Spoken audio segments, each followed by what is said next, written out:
کیا اس موبائل نے ہماری نماز کی خشوع اور خضوع کو برباد کر دیا۔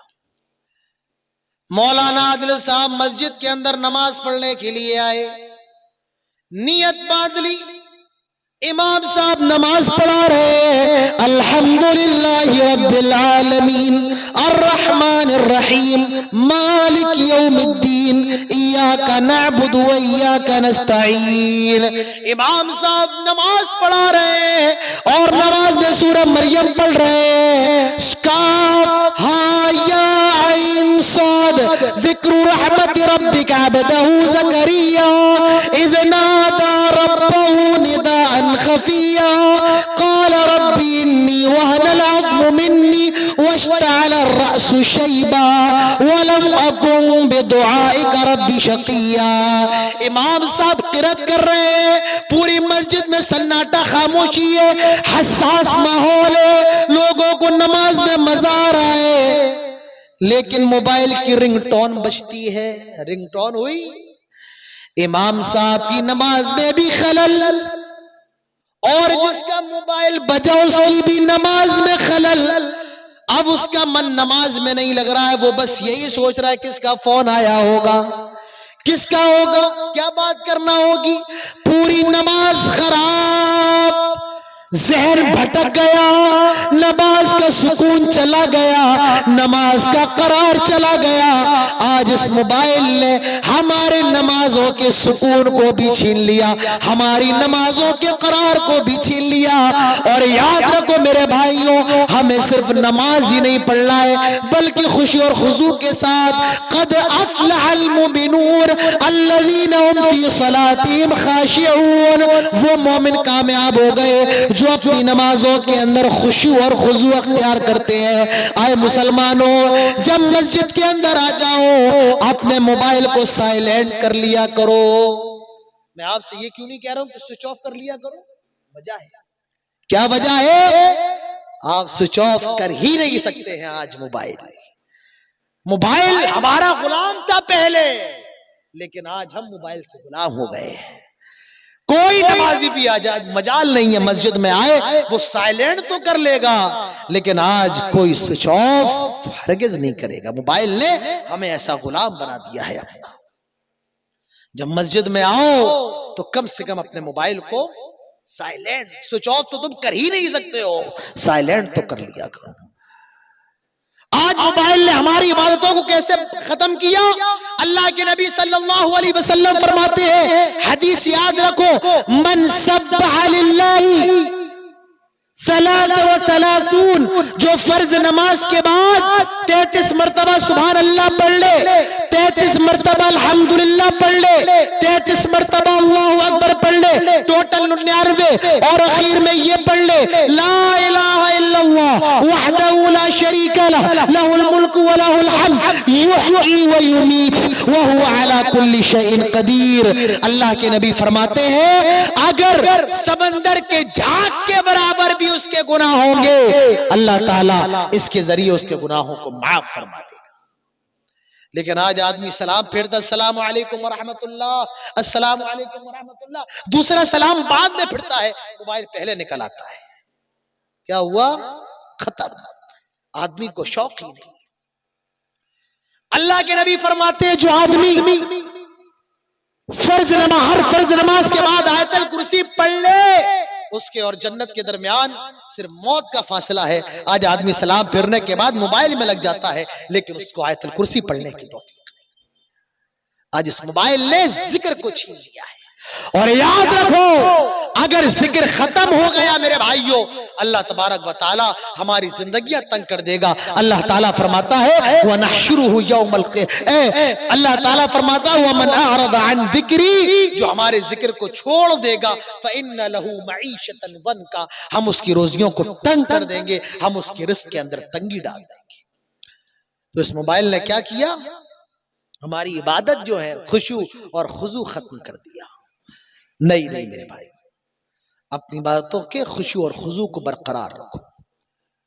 مسجد کے اندر تو موبائل کا استعمال نہ کرو، کم سے کم یاد رکھو موبائل ہمارے کنٹرول میں نہیں ہے، ہم موبائل کے کنٹرول میں ہیں۔ آج جب آپ مسجد کے اندر اپنا موبائل کھولتے ہیں، جب آپ انٹرنیٹ کھولتے ہیں، جب آپ کوئی ایپ چلاتے ہیں تو ایپ بعد میں کھلتا ہے، پہلے ایڈ آتا ہے اور ایڈ کے اندر کیا آ جائے آپ کو نہیں پتا ہے۔ آج مسجد کے اندر ننگی لڑکی کا فوٹو بھی لوگ دیکھ رہے ہیں جب موبائل کھولتے ہیں۔ اللہ کے لیے، اللہ کے لیے، اللہ کے لیے کم سے کم مسجد کے اندر تو موبائل کا استعمال کم کرو۔ آج جب آپ یوٹیوب کھولیں اور امام حرم کا قرآن سننا چاہیں، آپ جب ان کے قرآن پر کلک کریں گے ان کی ویڈیو پر، قرآن کی ویڈیو بعد میں کھلے گی، ننگی لڑکی کا فوٹو پہلے آ جائے گا۔ آج آپ یوٹیوب چلائیں، وہاں آپ کے سامنے کیا آ جائے نہیں پتا۔ آپ فیس بک چلائیں، آپ کے سامنے کون سی ویڈیو آ جائے نہیں پتا۔ تو کم سے کم مسجد کے اندر تو اپنے موبائل کو بند رکھے، مسجد کے اندر موبائل کا استعمال نہ کرے۔ لیکن آج افسوس سے کہوں گا، آج مسجد میں گانے بھی بج رہے ہیں، آج مسجد میں لوگ گندی چیزیں بھی دیکھ رہے ہیں۔ ہمیں دوسروں سے شکوہ نہیں ہے، ہمیں تم سے شکایت ہے۔ وَمَا أَصَابَكُم مِّن مُّصِيبَةٍ فَبِمَا كَسَبَتْ أَيْدِيكُمْ وَيَعْفُو عَن كَثِيرٍ۔ آج جو بھی مصیبتیں آ رہی ہیں مسلمانوں، یہ تمہارے عملوں کا نتیجہ ہے۔ آج اس موبائل کو اپنے اوپر اتنا حاوی نہ ہونے دو، موبائل کو مشین رہنے دو، موبائل کو مشین رہنے دو، موبائل کو اپنی ضرورت تک محدود رکھو، موبائل کو اپنا غلام بناؤ، موبائل کے غلام نہ بنو۔ موبائل ہماری سہولت ہے، موبائل کو سہولت رہنے دو، موبائل کو عادت نہ بناؤ۔ موبائل نکلا تھا ہم رشتہ داروں سے قریب ہو جائیں، لیکن آج اس موبائل نے ہم رشتہ داروں سے دور کر دیا ہے۔ آدمی فلائٹ میں بیٹھا ہے، بیوی شوہر ساتھ میں، بیوی اپنا فون چلا رہی ہے، شوہر اپنا چلا رہا ہے۔ ہوائی جہاز کا سفر کتنا اچھا ہوتا ہے میاں بیوی کے لیے، لیکن بیوی اپنا فون چلا رہی ہے، یہ اپنا چلا رہا ہے۔ آج دوست بیٹھے، ہر دوست اپنا فون، ہم اپنوں کے ساتھ بھی رہ کر کے دور ہیں۔ یہ موبائل ہمیں آیا تھا، ہم شاید اس کے ذریعے اللہ سے قریب ہو جائیں، لیکن آج اس موبائل نے ہمیں اللہ تعالیٰ سے دور کر دیا ہے۔ مسجد کے اندر موبائل چلانے سے بچو۔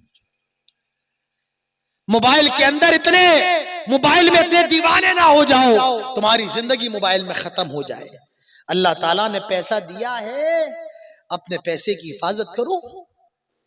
یہ مسجد ہے، مسجد محتاج ہے آپ کے پیسے کی۔ اور میں اگر اپنا جملہ الٹا کر دوں تو شاید صحیح ہوگا کہ آپ کا پیسہ محتاج ہے مسجد کے لیے۔ مسجد تو اللہ کا گھر ہے، آپ نہیں دیں گے وہ تب بھی بنے گی، آپ دے دیں گے تب بھی بنے گی۔ آپ کا پیسہ محتاج ہے، اس کو اچھی جگہ خرچ کیا جائے۔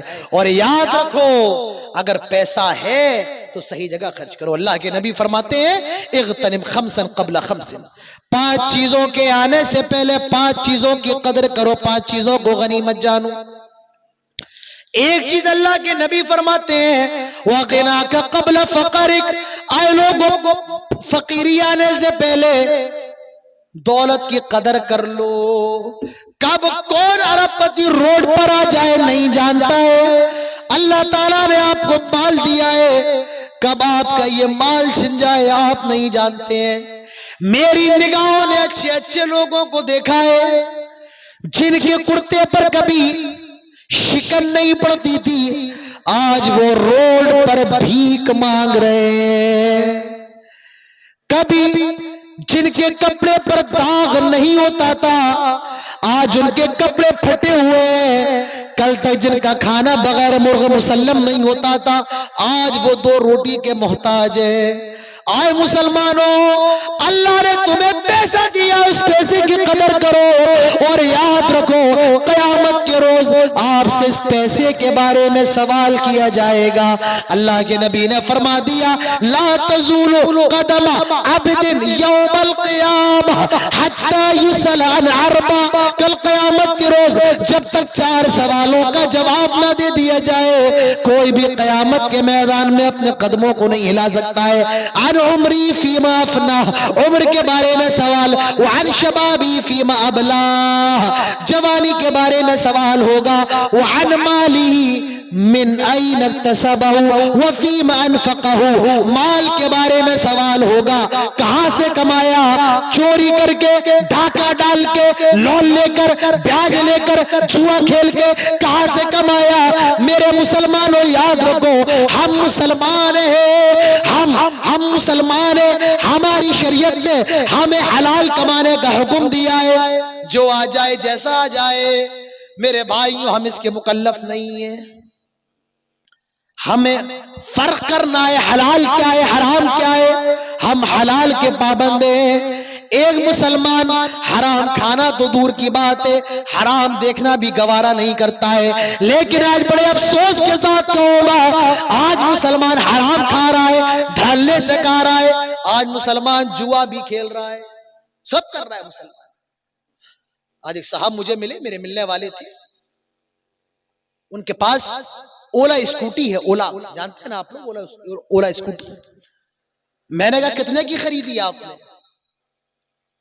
کہا 1,48,000 کی۔ 1,48,000 کی۔ میں نے کہا کیسے خریدی؟ کہا قسطوں میں۔ میں نے کہا اور اگر ایک بار میں آپ لے لیتے تو؟ کہا تو 1,18,000 کی۔ اگر میں کیش لیتا تو 1,18,000 کی، قسط میں لی ہے 1,38,000 کی۔ کتنا روپیہ بڑھ گیا؟ کتنا روپیہ بڑھ گیا؟ 1,18,000، 1,38,000، کتنا بڑھ گیا؟ 20,000۔ میں نے کہا لیکن یاد رکھیے یہ حرام ہے، کیونکہ آپ نے سود پر لی، آپ بیاج دے رہے ہیں۔ کہا تو کر بھی کیا سکتے ہیں بھائی، کر کیا سکتے ہیں، اتنا پیسہ نہیں۔ میں نے کہا تو نہیں لیتے آپ، پیسہ نہیں ہے تو مت لو، ہماری شریعت کہتی ہے اگر پیسہ نہیں ہے تو مت لو، لیکن حرام کی طرف نہ جاؤ۔ آپ 50,000 کی کوئی لے سکتے تھے، 60,000 70,000 کی نہیں، لیکن آج مسلمان حرام کھانے کا عادی بن گیا ہے۔ اور یاد رکھو حرام کھانے والا جنت کے اندر نہیں جا سکتا ہے۔ اللہ کے نبی فرماتے ہیں کہ جس غذی بالحرام، جس آدمی کی غذا حرام رہی ہو وہ جنت کی خوشبو بھی نہیں پا سکتا ہے۔ آئے حرام کھانے والوں، آئے سود کھانے والوں، آئے بیاج کھانے والوں، لون دینے والوں، یاد رکھو جنت میں جانا دور کی بات ہے، تم جنت کی خوشبو بھی نہیں پا سکتے ہو۔ آئے لون پر، سود پر موبائل لینے والوں، ای ایم آئی پر موبائل لینے والوں اور اصل قیمت سے زیادہ دینے والوں، یاد رکھو یہ بھی حرام ہے۔ نہ اللہ تعالیٰ اس کے اندر برکت دے گا، نہ تمہارے خریدنے کے اندر برکت دے گا، اور نہ اس کے بیچنے کے اندر برکت دے گا۔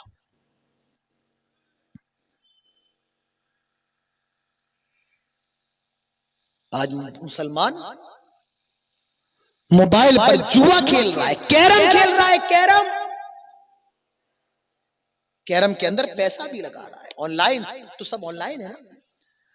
آئی پی ایل کی ٹیم بناؤ، ٹیم کھلاؤ، اپنی ٹیم کھلاؤ اور کروڑوں روپے جیتو۔ کون کہتا ہے ایسا؟ کون کہتا ہے؟ آپ سب سمجھ رہے ہیں کون کہتا ہے۔ آج لوگ ٹیم بنا رہے ہیں، موبائل پر بیٹنگ کر رہے ہیں، پیسہ لگا رہے ہیں، جوا کھیل رہے ہیں۔ مسلمانوں یاد رکھو ہماری شریعت کے اندر جوئے کی گنجائش نہیں ہے۔ جوا کیا ہے؟ ایک چیز شرط، اگر یہ ہوا تو میں اتنے دوں گا اور نہیں ہوا تو اتنے دینا، یہی تو شرط ہے، یہی جوا ہے۔ اللہ تعالیٰ فرماتا ہے یا ایھا الذین آمنوا انما الخمر والمیسر والانصاب والازلام رجس من عمل الشیطان فاجتنبوہ لعلکم تفلحون۔ ایمان والو، شراب، جوا اور یہ پاسے اور یہ بت ناپاک شیطان کا کام سے بچ جاؤ تاکہ تم کامیاب ہو جاؤ گے، کامیاب ہو جاؤ گے۔ اللہ کے نبی صلی اللہ علیہ وسلم فرماتے ہیں، مسلم کی حدیث ہے 2200 نمبر 60 پر، من لعب بالنردشیر، جو شخص نردشیر کھیلے۔ نردشیر کیا ہے؟ ایران کے اندر ایک گیم تھا، نردشیر ایک کھیل تھا، اس کے اندر پاسے بنائے جاتے تھے اور کچھ رنگ برنگی گوٹیاں ہوتی تھی۔ اگر میں یہ کہہ دوں کہ وہ لوڈو ہوتا تھا تو شاید غلط نہیں ہوگا۔ لوڈو، ایران کے اندر لوڈو کھیلا جاتا تھا، ایران سے یہ گیم آہستہ آہستہ سعودی عرب پہنچ گیا تھا. اللہ کے نبی نے فرمایا من لعب بالنردشیر، جو آدمی نردشیر کھیلتا ہے، آگے کا جملہ سنو، فَكَأَنَّمَا سَبَغَ يَدَهُ فِي لَحْمِ خِنْزِيرٍ وَدَمِهِ، اگر کوئی آدمی لوڈو کھیلتا ہے، جوا کھیلتا ہے، نردشیر کھیلتا ہے، گویا کہ وہ اپنا ہاتھ سور کے خون اور گوشت میں سان رہا ہے، سور کے خون اور گوشت اپنے ہاتھوں کو صاف کر رہا ہے. سور کا خون اور گوشت، اس جوئے کی تشبیہ اللہ کے نبی نے اس سے دی ہے. اب کیا بتائے، ماننے والا ایک حدیث کو بھی مان لے گا، اور نہیں ماننے والا آپ کتنا کچھ بھی کہتے رہے وہ ماننے کے لیے تیار نہیں ہوگا. تو میں عرض کیا کر رہا تھا، مسلمانوں حرام سے بچو، حلال کی طرف آؤ. اپنے پیسے کا صحیح استعمال کرو، اپنے پیسوں کو لگاؤ مسجد میں، اپنے پیسوں کو مدرسوں میں لگاؤ، اپنے پیسوں کا صحیح استعمال کرو. اس موبائل نے کیا کیا، ہمارے پیسوں کا استعمال